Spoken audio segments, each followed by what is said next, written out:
Debat ketiga Pilpres yang digelar di Istora Senayan, Jakarta, Minggu 7 Januari 2024 malam, diwarnai sejumlah drama. Debat Pilpres ketiga berlangsung panas ketika Anies melancarkan dalam tanda kutip serangan bertubi-tubi ke Prabowo sejak segmen awal atau pemaparan visi misi.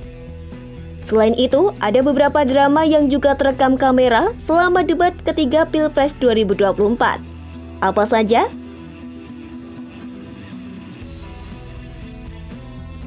Anies mulai memancing drama pertama dalam debat Pilpres 2024 saat menyinggung kepemilikan lahan Prabowo. Anies menyebut Prabowo punya lahan seluas 340.000 hektar, di mana hal itu berbanding terbalik dengan setengah prajurit TNI yang tak memiliki rumah dinas. Sehingga menurutnya ada kesenjangan antara kekayaan Prabowo dengan kesejahteraan prajurit TNI. Serangan Anies kepada Prabowo tak berhenti di situ saja. Capres nomor urut 1 itu juga menyinggung soal penunjukan Gibran Rakabuming Raka sebagai cawapres Prabowo.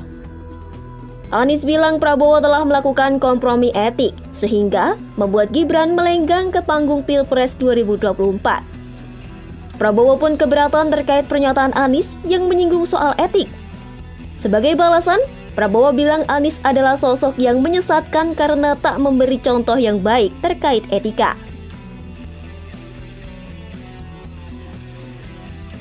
Di sisi lain, Ganjar juga tak mau ketinggalan melancarkan serangan kepada Prabowo dalam debat Pilpres ketiga.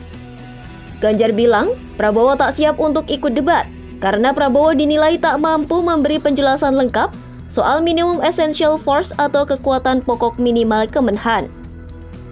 Prabowo lantas membela diri dengan menyebut bahwa waktunya tak cukup untuk memberi penjelasan lengkap soal MIF.